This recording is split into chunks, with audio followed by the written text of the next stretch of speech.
If you don't account for your own need of finance, if you don't proactively build capital for yourself, then you're beholden to someone else.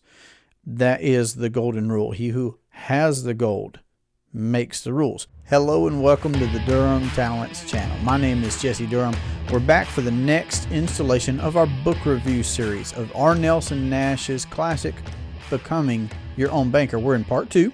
In the section where he covers the golden rule.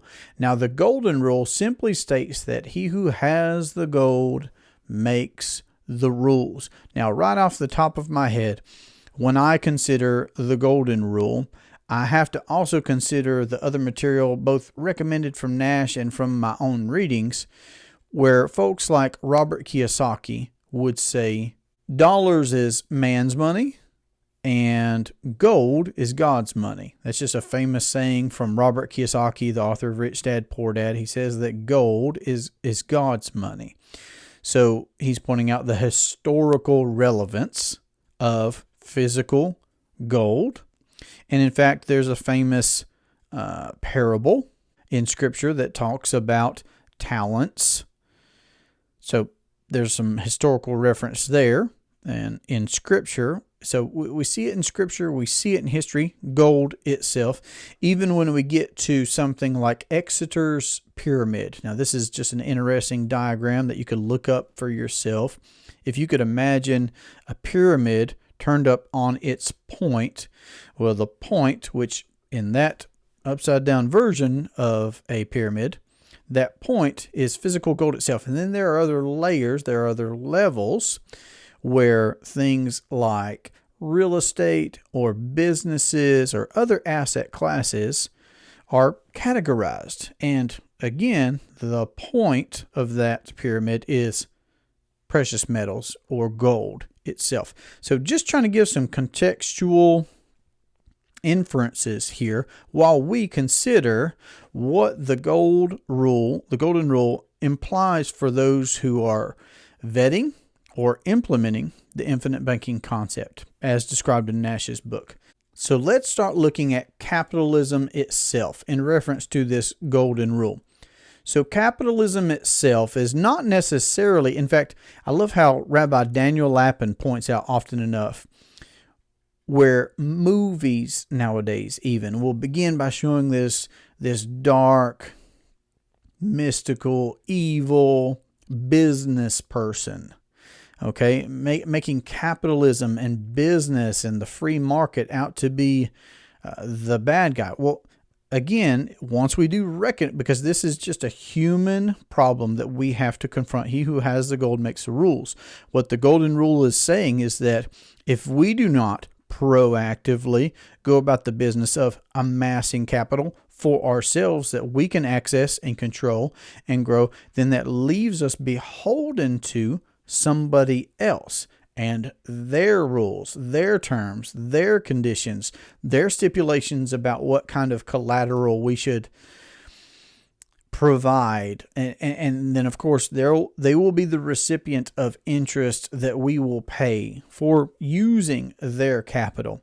So capitalism, business, Rabbi Daniel Lapin will point out, is looked upon poorly. Nash mentions this in his chapter on the golden rule as well. It's out of favor, essentially. The idea of building capital, saving money, and there are plenty of folks out there with loud voices and platforms that will say, save, and that's great. And again, that's somewhat countered by other folks who will say, like, again, if I mentioned Robert Kiyosaki here, he'll say savers are losers. But he also says that in a very particular way because, again, Robert Kiyosaki is an avid precious metal enthusiast. So again, I'm not making recommendations here about get precious metals, don't get precious metals. That's not the point here. The point is who controls the banking function in your life. If you don't account for your own need of finance, if you don't proactively build capital for yourself, then you're beholden to someone else. That is the golden rule. He who has the gold makes the rules. So with capitalism being viewed the way that it is, the common man not having savings virtually of any sort. I mean, there are plenty of statistics at the time of this recording that point the fact out of $500, $1,000 not being accessible for the average American for a medical emergency, let alone something beyond the scope of a $500 or $1,000 emergency. So that's certainly not talking about, warehousing your wealth, accounting for the banking function in your life, building up capital for your lifestyle, whatever that happens to be, as a household, as a business, as an investor, whatever it is that we're already doing, the golden rule applies. It's just one of the core human problems that we must confront or stay beholden to someone else. In fact, there is this YOLO mentality, this you only lived once, YOLO mentality, this microwave mentality. I once heard someone call folks insta people, meaning short attention spans, short patience, short-term planning, short-term vision, just now, 30 seconds in the microwave, your beverage or your soup isn't hot enough for you and you're angry that you have to wait another 30 seconds. He would call those insta people because they want everything right now. And of course, one of Nash's key principles in considering and implementing the infinite banking concept is thinking long range. And you certainly have to think long range when going about addressing the golden rule. Now, there are even many sayings, and we actually have a quotes series where we evaluate popular and sometimes not so widely known, but I want to address the popular, the well-known financial sayings that are out there that we are just embedded with from birth that are erroneous, not helpful. And one is even mentioned in particular in this section of Nash's book, this idea of paying through the nose, of the amount of interest that you would have to pay to someone else because you've not proactively capitalized for yourself.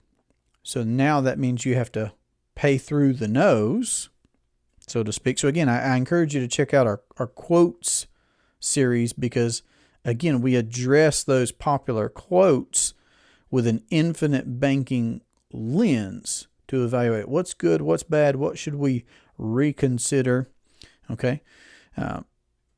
Otherwise, we're just going to be paying through the nose. And I like to start always with education first. So hence a book review, hence a quote series. It's worthwhile to do. Now let's get to Nash's Panasonic example in this chapter. What he was describing is that Panasonic at a time was looking for a new location to do business. So what they arrived at was considering and even starting to partner up with Mexico, bringing the famous, renowned Japanese capital to a location that is very well known for its industrious people, its hard-working people. So again, it's like the best of both worlds was looking to be set up. Great capital with great work ethic. And what happened is when Panasonic was bringing this business, bringing this capital, bringing this opportunity to Mexico, Mexico was wanting a majority share, saying, no, we're not going to have businesses here that Mexicans don't have a majority share of ownership of that company. And what we're going to see here, and what Nash is pointing out, is that's just a very real life example of a match made, you'd say in heaven, but it was on earth, but of a wonderful match with this great capital, great work ethic between these two peoples. And those who had the gold, those that were providing the capital, when confronted with Mexico saying, no, we're going to be majority owners, or this isn't going to happen, that's when Japan was able to say, well, then this isn't going to happen. We'll take our ball home with us, so to speak, anybody's ever played basketball out there in the community or church or what have you, I'll take my ball and go home. Sometimes that would happen as kids. Well, that's what the Japanese did. They had the gold. They made the rules. And they went somewhere else with that business, that capital, that opportunity. So what a very, we're familiar probably with this name of Panasonic. And again, with this famous work ethic represented in the Mexican people and in the Japanese capital. What happened there? Well, the Mexicans at that time were overlooking the human problem of the Golden Rule. He who has the gold makes the rules. And Panasonic decided to take their business elsewhere. They were able to walk right away from Mexico's demands. And Nash continues by actually pointing out that capital is not just going to provide opportunity, which again in his book he actually says that where capital is amassed, opportunity will hunt it down. Meaning it will just present itself, opportunities, because of capital. But furthermore, he says that having capital is a responsibility, which I think is so very good to touch on the discipline and the responsibility that will be associated with capital. Capital is not amassed without discipline. It's not maintained or grown or developed without responsibility. So he's pointing out also that with capital comes a responsibility, and it can affect all within its reach, good or bad. Again, good or bad. It can make things so much better, or if it moves somewhere else, that example that we have with Panasonic in Mexico, the Mexican government trying to make too high of demands, wherever that capital is and however far it can reach, it will have an effect. And if it's withdrawn or moved somewhere else, then there's going to be a vacuum there, because he who has the gold makes the rules. So again, whether you're talking about at a company level, national government level, or down at the you and me level, which is more where I would like to talk. Panasonic is just a great example. Think about the purchasing power that you have by having the gold. You can help dictate rules. And it doesn't matter whether you are negotiating for a better price on rent if you pay a full year up front. That may be possible. Of course, there are other areas, whether it's your automobile insurance or property taxes, or so many different things where you can negotiate a better price by having the gold, paying things early, for example, paying things ahead of time, negotiating a deal to better a price. And that's a win-win situation, because you're getting more capital in someone else's hands who's providing a service or a product to you, which allows them to more quickly do and continue and grow and develop whatever it is that they're doing. But also on your side, of course, because you have that capital, you can make that offer, or you can accept that opportunity, or you can make those deals and negotiate those prices on various things as well. And that helps you to go and have that out of the way and be productive with whatever's next on your plate. So the purchasing power and the opportunities and the options that gives you is a very strong point in accounting for the Golden Rule as well. And ultimately, you have to consider how compared with everyone else, because what we do is always, well, compared to what? So if we're going about the business of accounting for the Golden Rule, amassing capital for ourselves, where we can grow it, where we can control it, where we can access it, where we maintain ownership, where we get to make the rules, in comparison with the average American who is beholden to conventional lending, who is living paycheck to paycheck, who's not proactively amassing capital for themselves, that comparison is going to be so stark. Remember Nash's example about headwinds versus tailwinds? Compared to what? It's a very important point when considering the golden rule, because what we do in implementing the infinite banking concept is going to be compared to what the average American is doing, which is bleeding out interest dollars left and right for their lifestyle. Another section in this chapter is Nash relating the impact that a piece written by Jackson Pemberton back in 1976, so that's going to be a bicentennial year celebrating the independence of the United States of America. Jackson Pemberton wrote a piece in 1976 called A New Message on the Constitution. And what he was addressing here was faulty premises. So let's consider what Mr. Pemberton wrote. Now, he wrote this as if the Founding Fathers were as well able, after 200 years, to look back and address the people of the United States of America, knowing what they knew from the time of declaring our nation's independence to looking at 200 years of history. And this is the section in Nash's book. And again, this is the Golden Rule, so we're starting on page 31, and this chapter goes through page 33. But on page 31, but in spite of all our careful effort, we knew that it was not sufficient to merely launch the ship of state correctly.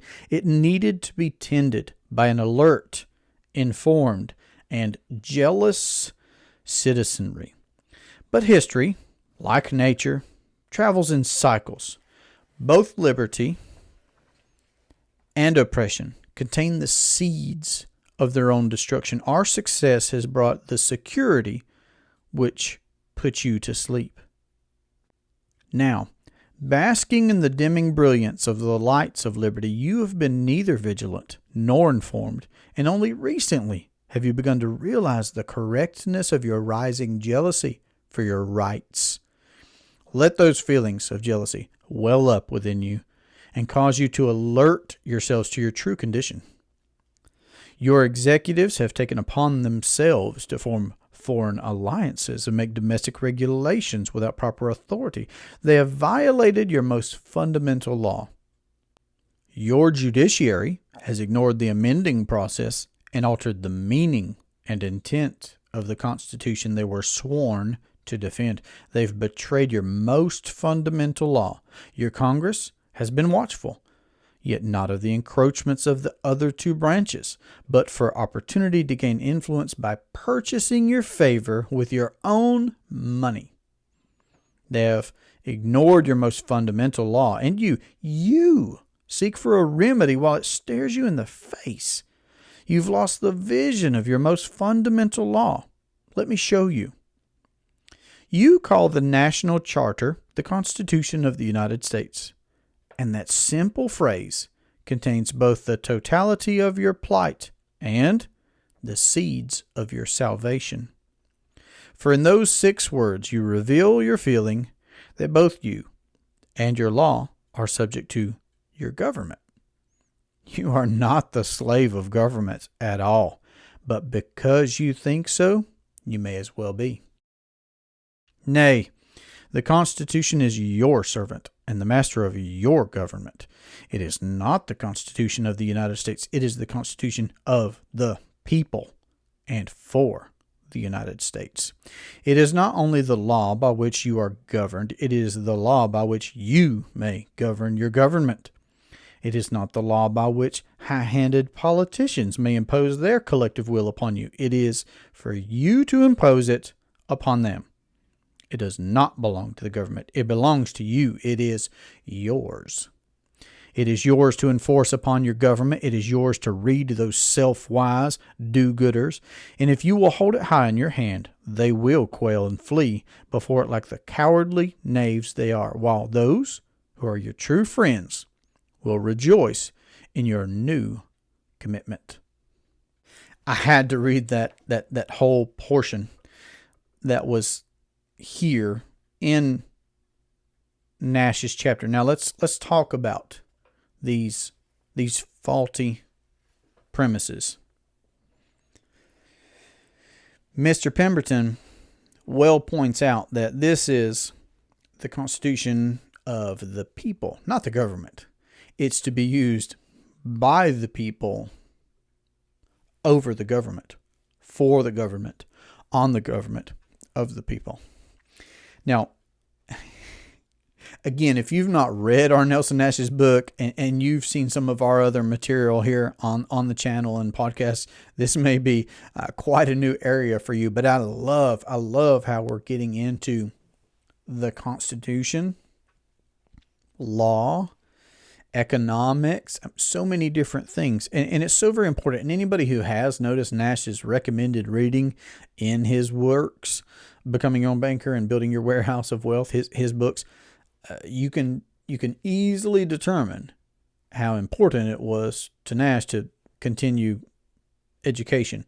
And furthermore, not just to continue education, but to maintain and to wield our rights that we enjoy as Americans. So again, faulty premises. It's a faulty premise to think that the Constitution is some weapon, some entity of the government. It is not. It is the people's to wield. Furthermore, he's pointing out the balance or lack of balance, the imbalance between these three branches of government we have: the judiciary, Congress, and the executive branch.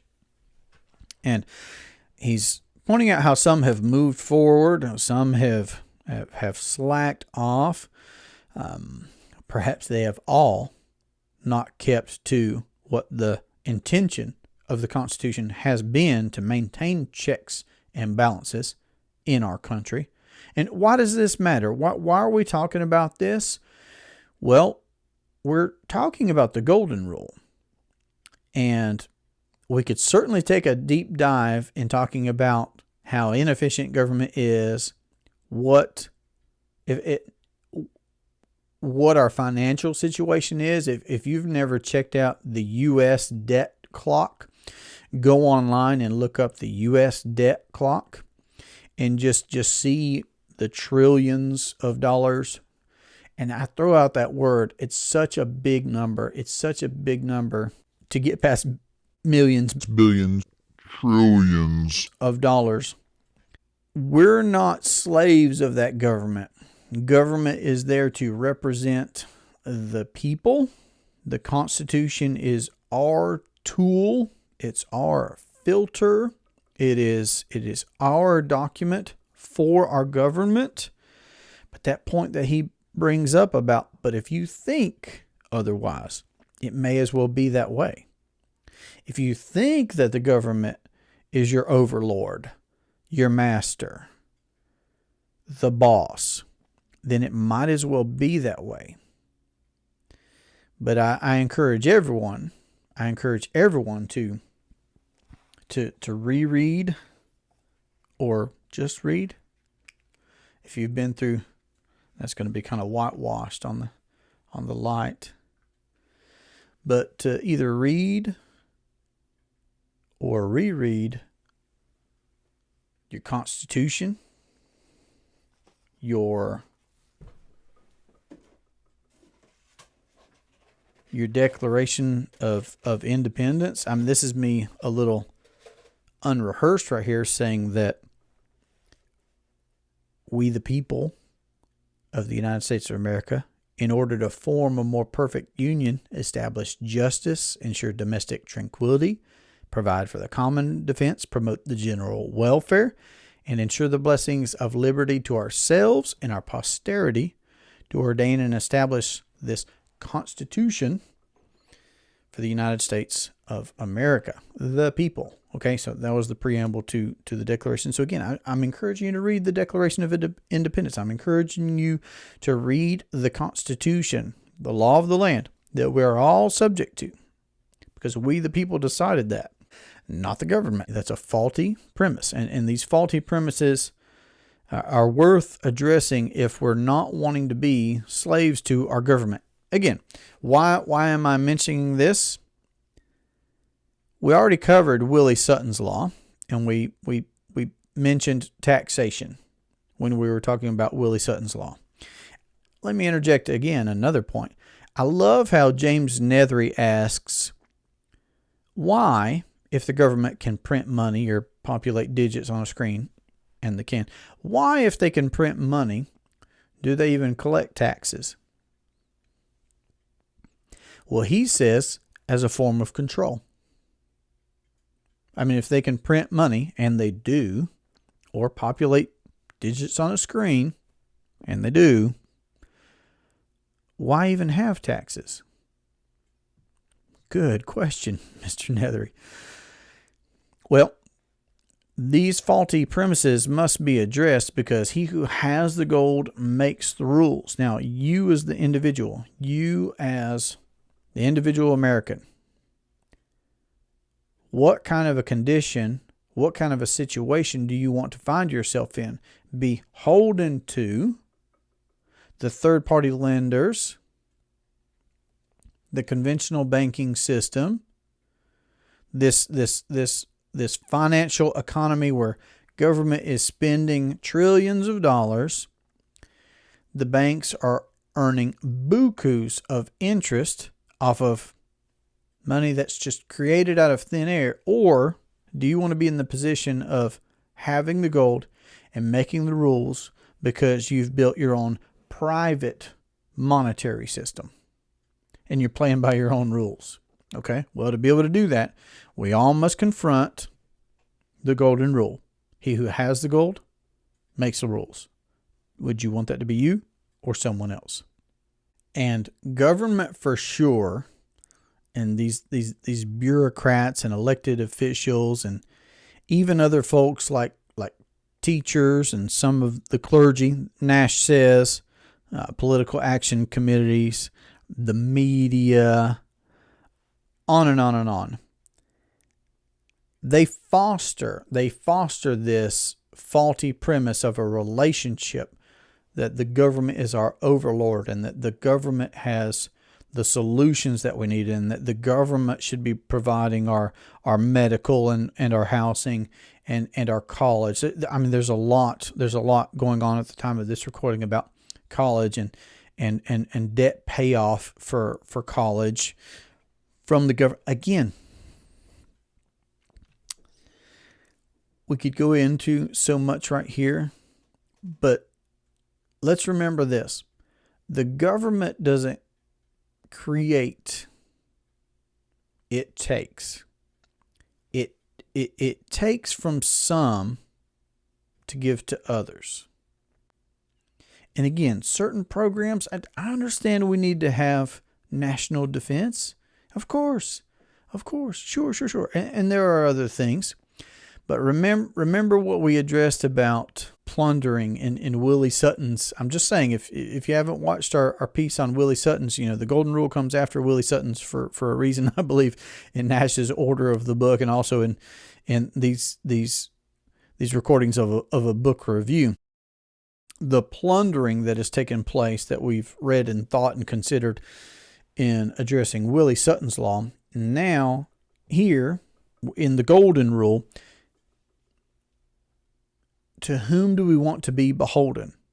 Do we really want to abdicate the banking function and the ability to make rules for ourselves to the government, to those bureaucrats, to these other individuals or entities, or do we want to become our own banker? What, of course you do. That's why you're watching this and listening to this, because you want to take a deeper dive into what it means to implement the infinite banking concept. And I know that I'm just speaking out loud to everyone that's listening as we work our way through considering why amass the gold to make the rules for ourselves. Of course, it's to become our own banker. And a helpful analogy that Nash uses, and I love this, and I use this when I'm making live presentations or when I'm having even one-on-one conversations with prospects and clients and such, is Nash would say And he does say in his book, he says, know who the characters are in the play. So in this play of life, there are characters. There's me, you, there's money, there are the conventional banks, there are these insurance companies, there's the government. So we need to know who the characters are in the play. And I further developed that analogy by saying that the theme of the play is you can become your own banker. Becoming your own banker is the theme. The plot is the problem, what Nash called the problem, which is the bleeding out of interest dollars, abdicating the banking function to someone else. But then there are many characters in this play, and it's good to know who the characters are in the play, recognizing their roles, our role, and determining what role we want to have in the play. The part that we're considering right now is having the gold, making the rules for our own private monetary system, our own personal monetary system. And what I was trying to say a moment ago was Nash actually mentions how bureaucrats, elected officials, teachers in government schools, I didn't always say it that way, and I'm a former high school Spanish teacher. I used to call it public education. It's not public education. It is government education. Government education. But government schools, some members of the clergy, political action committees, media people, on and on and on, foster what Nash called a national disease. That disease being that government has the solutions for our need of further education, college, our need of housing, our needing of medical, etc. Now, another point in this chapter of the Golden Rule is the cost of acquisition. Nash just goes ahead and he plants the seed that soon we will be getting to another chapter that addresses the cost of acquisition, because capital has a cost to it. To know this simply, if you had $1 million, would you lend it to me for 0% interest? I mean, would you do that? No. Capital has a cost to it. Furthermore, there is a cost to acquisition. Whatever that acquisition happens to be, there's a cost to acquire things. We'll leave it at that. Just planting that seed of the cost of acquisition is going to be relevant very soon. And then here he gives a reading suggestion of Ayn Rand's Atlas Shrugged. Now, that is about a 1,000-page book, a little bit more, I believe. And I did make the effort to read that book. I've not read too many books that are that long. I have read some. But I found it enthralling. It was wild to me, and I can't remember whether that had been written in the 50s, 1950s, perhaps. Don't quote me on that. But long before I was born. And the topics and themes that were being addressed in that book seemed so very relevant to me in today's day and time that it reminded me there's nothing new under the sun. That's a piece of scripture for you if you care.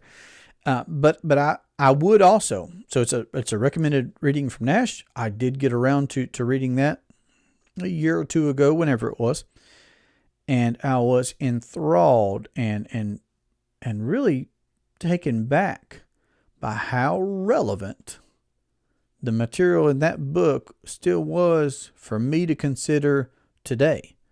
So I think I have to leave it at that. It's a fiction book. Again, it's lengthy.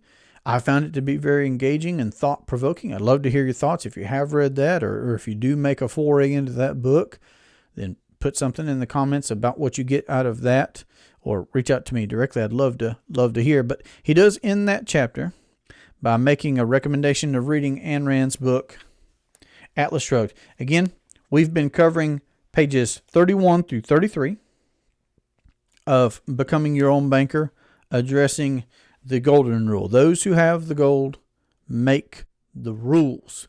I hope that this has been helpful to you.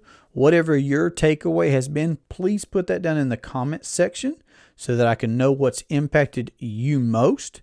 And if you'd like to have a conversation about how to implement the infinite banking concept into your household or your business or your investing, then don't hesitate to reach out to me.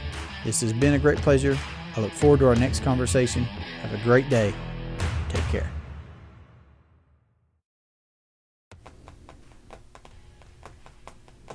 Let's do that one more time, just in case. Nothing wrong with doing it, just in case. Well, my name is Jesse Durham. For today's something another. The section on the Golden Rule. Did I say hello and welcome? Did I say where we're at? I don't remember now. Daniel Rabin. Posture, my young man, posture. Another section of this chapter. Chapter? Did I say chapter? Oh my goodness.